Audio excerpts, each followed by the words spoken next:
Hello and welcome to Coast AM's official YouTube channel. I'm your host, George Norrie. Like, share, and subscribe to our channel.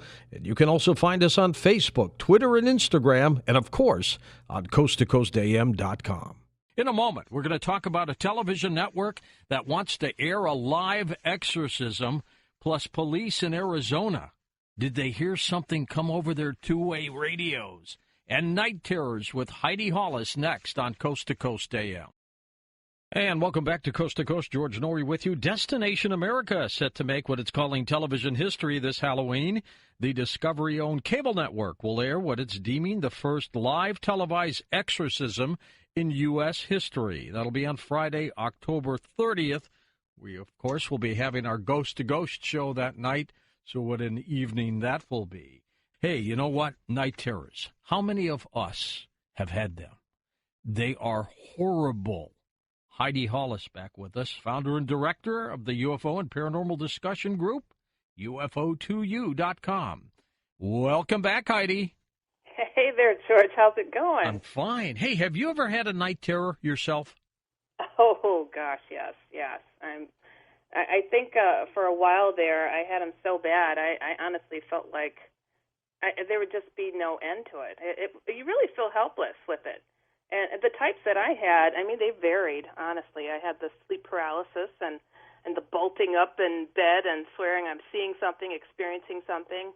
And dare I say, even the sleepwalking sort, which really is so disturbing, so disturbing. I don't know. Have you had any of those? Give us your explanation first of what you think night terrors might be, because they're not necessarily nightmares. So what are they? Well, night terrors are, I guess, they kind of get lumped under a group of different things. So commonly people have night terrors like in the first few hours of sleep. So during non-REM sleep is what that's called. And it's usually, people might bolt up in bed, scream, moan, mumble, thrash about with their eyes open. It's kind of like this zone of being asleep and awake. And I don't know how you could say, but it's like you're not quite aware of everything that's going on with you. And this is said to happen to children. 6% of children have this, but I don't know. Personally, I think that number is a bit higher because I know a lot of children that have these instances no matter what. And these are said to only last between 5 to 45 minutes. And the person can, sometimes, bolt up, have these problems, and scream and thrash about and fall quickly back to sleep and not really have a memory of the event. But then there are those who have distinct memories of the event. And, there are those who try to categorize night terrors as being something that's just a natural phenomenon. It's something that the body and the brain may do, and it's just like a conflict in the mind and in the brain during sleeping. And I'm of the mindset where this is something that may or may not be, but I'm finding oftentimes it is paranormally related. And when it comes to people that experience nightmares, this is something that usually happens 2 a.m. and on. I mean, it's odd, but it's strange how these things kind of get divided during the night. But this happens more during REM sleep, so rapid eye movement stages. And those can essentially kind of be difficult to categorize between a night terror and a nightmare, because people often can and will bolt up in bed and scream from a nightmare or be startled out of sleep. And again, this happens like in 6% of children. But, of course, adults and everybody, I think, has experienced a nightmare. Yeah, and what they say, Heidi, is that you might remember the nightmare, but you may not remember the night terror. We'll talk more about this, old hag stories, the Hat Man, shadow people, and more on Coast to Coast AM. Ah, what a perfect song for this night, huh? Blue Moon Night. Blue Moon open lines later on tonight on Coast to Coast. Hey, so if you're thinking of wanting to have a good time this weekend, you don't know what you might want to do, you might want to go up to paranormaldate.com. It's free to sign up, and if you decide to stick around, use the coupon code GEORGE. We're approaching 19,000 signed up members now. So go ahead and have some fun. ParanormalDate.com, because you are not alone. Welcome back to Coast. George Norrie with you, along with Heidi Hollis. We'll take calls next hour with Heidi.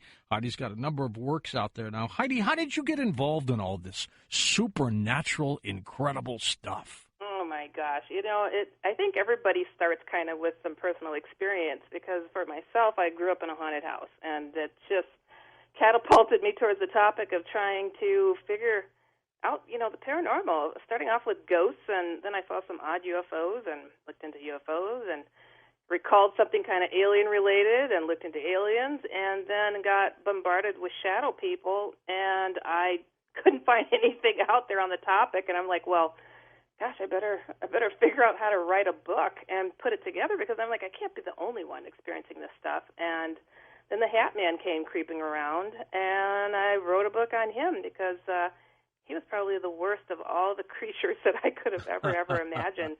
And you know what I wanted to put out there, too, George, as far as night terrors are concerned, I'm working with a new television show project where we're seeking people to participate, hopefully, in helping to educate people on the topic of those who experience night terrors, which could be sleep paralysis, nightmares, and just outright night terrors, and also seeing or feeling like something's watching them when they're sleeping, or seeing something watching them while they're sleeping. So I welcome people to participate and write me at dustoutlander@gmail.com. One more time. dasoutlander@gmail.com. And, also we may be able to directly help people who are experiencing these things, because it's a god-awful phenomenon that people are experiencing, and then to be told, oh, this is just in your head, it's so horrific. And I have received perhaps thousands of emails in regards to those who have experienced night terrors, but their nightmare doesn't end when they wake up, because there usually is something in the room creeping up on them or speaking to them. It's horrible. And you know what's even more just bewildering to me? That people feel that they cannot turn to the person next to them and share in their experiences, because they're thought to just be, imagining things, or they even question themselves to be imagining things, and they test reality out by contacting somebody like myself and saying, well, what do you think? And it's like they answer most of their questions. They know already, but they just want that validation. And, I think this is their opportunity to get that chance to start putting it out to the world that this is a real phenomenon, this is a horrific phenomenon, and many people are experiencing this.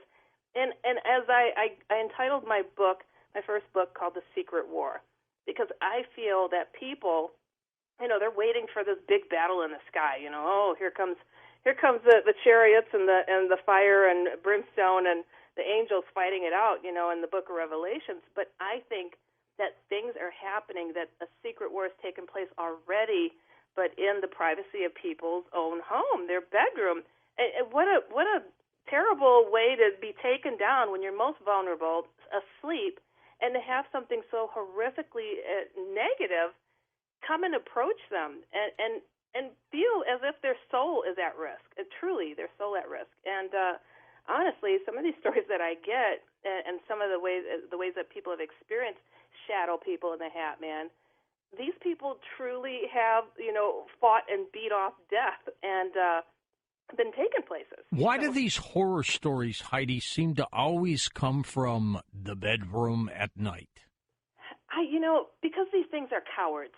These things are negative. These things are evil. And, if they could truly take a person on for who they are and all their glory and all their positivity, they would come to them as they are, walking and talking in broad daylight. But no, these things will try to find a portal, a sneaky spot that gets overlooked, that's in the corner of somebody's closet. I don't know what it is about closets, but it's truly a space that isn't explored very often. A lot of bright and positive things don't happen in closets. So, it's just kind of one of those things. And I think that negativity perhaps, kind of builds up in the corners, much like, lightning rods on the tops of buildings, and I think that these things see that and use it as an opportunity to take a person down and take them out.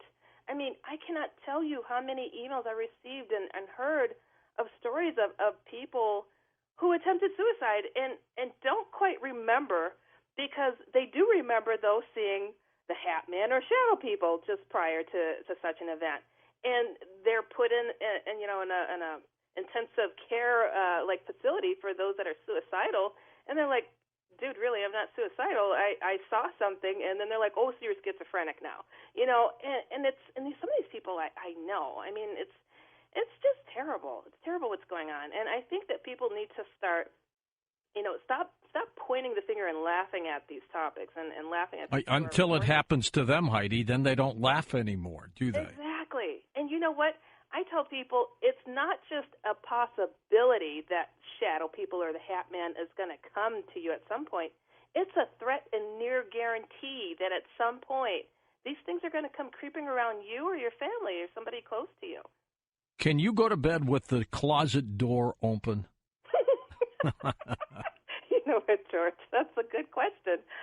You know what? When it comes to these things, I don't play with them. I really don't. They hate my guts, George. They really do. I think they're looking for an opportunity to get out of my closet. But if I'm alone in a home, I will have a light on somewhere close by. I have a little light coming into my room, and I don't sleep with the closet door open. I'm not looking to welcome something into my place because I know they're just waiting. They're like, gosh, just to choke me out or something. I know that they're anticipating. You think they would kill you or try to hurt you? Oh yes. Yes. I've God. felt that. They've tried to several times. Yeah, but not as of late, because I've learned how to protect myself and to keep these things at bay, because it's nothing that you want to dare. It's nothing that you want to take on alone. These things are so negative. You better hope that there's a polar opposite in your religious beliefs that could take it on, and there is. And it's been proven time and time again for those that are facing these things to be able to call upon, God, Jesus, and throw that in his face, Hat Man, if he's staring at you. And it works. It works. Even the negative alien beings, how do they recognize such things? Positivity. And it's something they can't handle. Even light, they do not like light, because it represents positivity, I suppose, and they feed off from negativity. Why would they if the enemy wants to be seen, that's a problem for them. So they do not want to be seen. They want to get you when you're down. And it's a sneaky, cowardice way, but hey, it's evil. What can you say about that? One of your other books, as you mentioned, Heidi, The Hat Man. What I really find fascinating about this book, and we've talked about it before, is the subtitle. The True Story of Evil Encounters. Yeah. Shadow people I don't see as always being evil. The Hat Man, that's a different story, isn't it? Yeah, and you know what? For the most part, with the shadow people, they could be nosy. They could just be, irritating and just terrorizing, and not a good presence to be around, but and I don't know. Some people say that they feel that these things are trying to choke them as well, and I don't know. I don't appreciate it much either. But the Hat Man, I've had just a very small percentage of people say, "Oh, he feels like my guardian angel because he's always been there since I was a child, watching over me." Oh, and that's like, nice. Oh, that is not a good thing. Just because he doesn't scare you, yet, or he didn't as a child, and you got used to him, doesn't mean he's not evil. But it's interesting, though, because as they get older, he does tend to do rotten things to the people as they grow up. It's like he gets them comfortable, and then he makes a move. It's almost like a predator that preps a child, to be abused or something. This is what he does, and it's so underhanded and disgusting, and a betrayal even. But it's odd because some of these people who get these little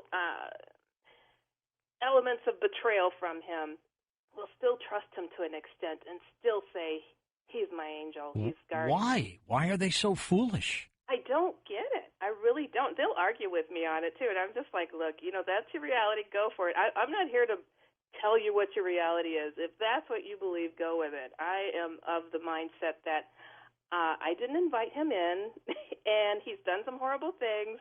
Don't appreciate him. He looks evil. Goodbye. That should not be something that people welcome in their lives, but they still do, and I don't understand it. Even with this, what is it? That Charlie game or something? Yeah. Good yeah. God, what What's wrong Not with fun. people? I don't get it. It's just looking and asking, like they're bored with their lives, so they need something evil. What is that?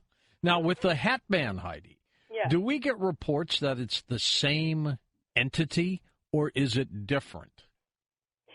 You know, it's interesting to me that there's been several reports that have been sent in to me in regards to him being the sole guy, Hat Man, among many shadow people.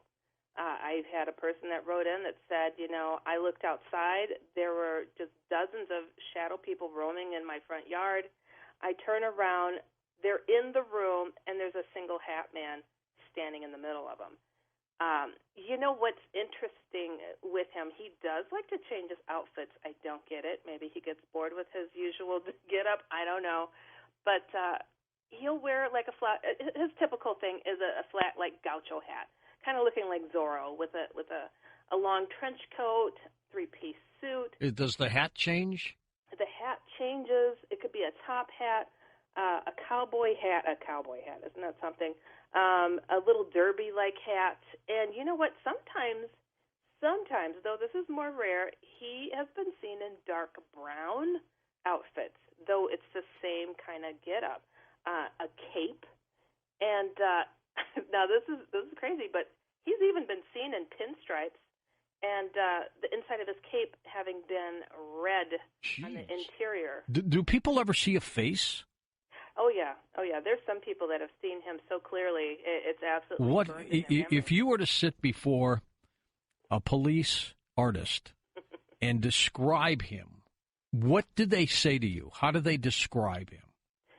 I think probably the most common thing is they see no distinguishable facial features, but glowing red eyes. The glowing red eyes are piercing to people. But then there's times where they don't see any eyes, they don't see anything, but what appears to be a very solid person, but he'll be in shadows, so they'll be like, oh, it's a shadow person. That was my mistake in saying he was a shadow person. He is not a shadow person. He is a very, very solid entity, though he can walk through walls and whatnot too. But there's been people who have seen his face where he's clean-shaven. Other times he has a goatee. Other times he has a very pointed nose, very pointed chin. Does he talk? Oh, yeah. Oh, yes. What kind of voice does he have? He could speak in a whisper or even a whispery, guttural-like voice that can be kind of it gives me chills even thinking how some people describe the way he'll start off in a whisper and end up in a scream demand-like voice. It's absolutely earth-shattering to people that experience and witness him. Some of the things that he has said to people, it's so bad. I had a story that was sent not too long ago where, this person was just being absolutely terrorized by him, almost nightly showing up. Oh, my God. And he got real close to their ear and said, I'm a demon. And you would look over? Would you see him that close to you? Oh, not for me. This is somebody else. No, I know, Yeah, but yeah. I'm saying you rhetorically. Yeah. Oh, yes. He has no idea about personal space. Within an inch of people's faces, within an inch of their ear. I mean, like it's still his hot breath. And there's somebody next to you then, if you're in bed. Oh, yeah. I had a gentleman that wrote me recently where he said he woke up to Hat Man being in his room, and he screamed in a crazy guttural voice, I'm going to effing kill you. And then he went up in smoke, just poof, in a puff of smoke, and he set off every fire alarm in the house. My God. Heidi, does this Hat Man, does it show up at will, or does the individual do something to kind of summon it to show up? A lot of people really have no idea why he shows up. Other times they're able to connect, I played with a Ouija board, somebody else did this and that. I haven't known people who have absolutely tried to conjure up such a creature, but there have been instances, people practicing Wiccan stuff, and he's shown up in the middle of such a practice. So I think that he could be called upon, but I surely would not recommend it for anybody to do such a thing, because he is not the easiest guy to get rid of. Let's just put it that way. What does he want? You know, is he a soul hunter? I'm sorry, what was that? Is he a soul hunter? Oh, gosh, he's a soul collector, honestly. I believe that if there's a hierarchy of demonic beings out there, he is indeed the one on top. He is an entity that takes pleasure in torturing people, in threatening their souls, threatening to harm them, threatening to send others to them. And get this, George, this is interesting. I haven't had a whole lot of these sent my way, but more recently I've had people say, Hatman has a helper. And at least on 2 occasions, it's been like an old hag. How about that, George? I hate the old hag stories. I hate them. Gut-wrenching, absolutely gut-wrenching. A little odd-looking woman with a hood has been seen on a couple of occasions assisting him. And also the Grim Reaper-looking kind of entity is often seen with the Hatman, believe it or not. In fact, he's been known to kind of point at this Grim Reaper-like guy, and this Grim Reaper guy will approach the person. Hatman, he's been getting a little bit more aggressive lately as far as the reports I've been getting, too. He is, I always saw him as a director of terror. He didn't like to seem to wrinkle his suit or something. Huh. But he's been choking a lot of people. Choking a lot of people. And in the worst possible way, George, imagine this Hatman hovering over your body, floating, levitating, choking you.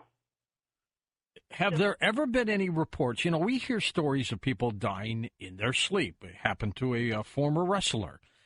61 years old, had a heart attack. How do we know that something, Heidi, so horrible has entered their dream state or a night terror, and that's what induces the heart attack? You know, I really wouldn't be surprised, because these things are trying to claim these souls of people, and these people that are reporting what's going on just so happen to have survived it. But I've had several people tell me in person, several people that I know, people that have written me, who, you know, they're somebody's loved one's bedroom door was, you know, right next door to them, and they saw this guy walk out of the room, and when they went to check on their loved one, they were dead. You know, so it's as if he is collecting, souls. And I had one person, this is really terrible. I have this in the Hatman book, believe it or not, where their father had a stroke, could not communicate. But he would every so often look up and, like, thought that he was seeing something and scream in terror and try to back into the bed. And the loved one was watching him closely while he was doing this and saw the reflection in his eyes of a man with a hat approaching him. Saw it very distinctly and freaked out. So I think he's being successful, sadly, and this is why I think it's very important, and I encourage people, go to my other website, theotherfword.com, for people to start building up their faith to some level and just keeping it real, you know, to be able to defend themselves, because the dark side is betting on you not to call. Do you have to be spiritual to defend yourself? You know what? These things are hoping you're not, and I do believe that you have to. This is honestly, I feel like the times are getting near where, you know, people are going to have to make a decision. No fence sitting in your faith level. I don't care what it is. If it's for the good and for God, go for it, because, there's evil. What's the opposite? It's good. So, and I think that people are essentially good, and they aim for that. But for some reason, we tend to ignore that we have a soul, and this is what this thing is reaching for. It's reaching for your soul. No How do you doubt. stop it? Heidi, we're going to take some calls with you. Up next, Heidi Hollis with us as we talk about night terrors, the Hat Man, and other terror stories. With you, too, on Coast to Coast AM. Thank you for listening to Coast AM on our official YouTube channel. I'm your host, George Norrie, and don't forget to visit the Coast Insider membership area on coasttocoastam.com, where you can access our past, upcoming, and classic shows.